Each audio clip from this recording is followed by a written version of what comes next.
তোমার প্রিয় মানুষটাকে পারফেক্ট হতে হবে, তাই না? জীবনে পারফেক্ট কাউকে পাওয়ার চেয়ে পার্মানেন্ট কাউকে পাওয়া ভাগ্যের ব্যাপার। পারফেক্ট মানুষ একটা সময় থাকবে, তো আরেকটা সময় নাও থাকতে পারে, কিন্তু পার্মানেন্ট সারা জীবন থেকে যায়। শুধুমাত্র রূপ আর ক্যারিয়ার দেখেই কাউকে পার্মানেন্ট মনে করো না, যদি না মনের সৌন্দর্যটা তার না থাকে। রূপ কিংবা ক্যারিয়ার দিয়ে বড়জোর পারফেক্ট মনে করা হয়, কিন্তু মনের সৌন্দর্য থাকলে সে সব জায়গায় নিজেকে মানিয়ে নিতে পারে। পারফেক্ট কাউকে না খুঁজে পার্মানেন্ট কাউকে খোঁজা দরকার।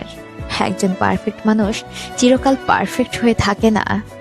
সময়ের ব্যবধানে ধীরে ধীরে তার পারফেক্ট হওয়াটা হারিয়ে যায়, কিন্তু যে পার্মানেন্ট হয়ে থাকে সে কখনোই হারিয়ে যায় না। পৃথিবীর কোনো কিছুই চিরস্থায়ীভাবে পারফেক্ট থাকে না। আজ যাকে তোমার পারফেক্ট মনে হয়, সময়ের ব্যবধানে তাকেও একদিন পারফেক্ট মনে নাও হতে পারে, তবে পার্মানেন্ট থাকে সব সময় চিরস্থায়ী। জীবনে কারোর পারফেক্ট না হয়ে পার্মানেন্ট হওয়াটা ভাগ্যের। জীবনে একজন পারফেক্ট মানুষ তোমাকে সাময়িক ভালো রাখবে, কিন্তু একজন পার্মানেন্ট মানুষ তোমাকে সারা জীবন ভালো রাখার দায়িত্বটা নিয়ে আসবে। পারফেক্ট কেউ অনেকেরই পারফেক্ট হতে পারে, কিন্তু পার্মানেন্ট হয় শুধু একজনের।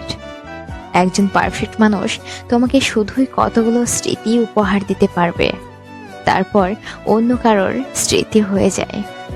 অপরদিকে একজন পার্মানেন্ট মানুষ শুধু স্মৃতিই নয়, বরং নিজেও তোমার কাছে উপহার হিসেবে থেকে যায়।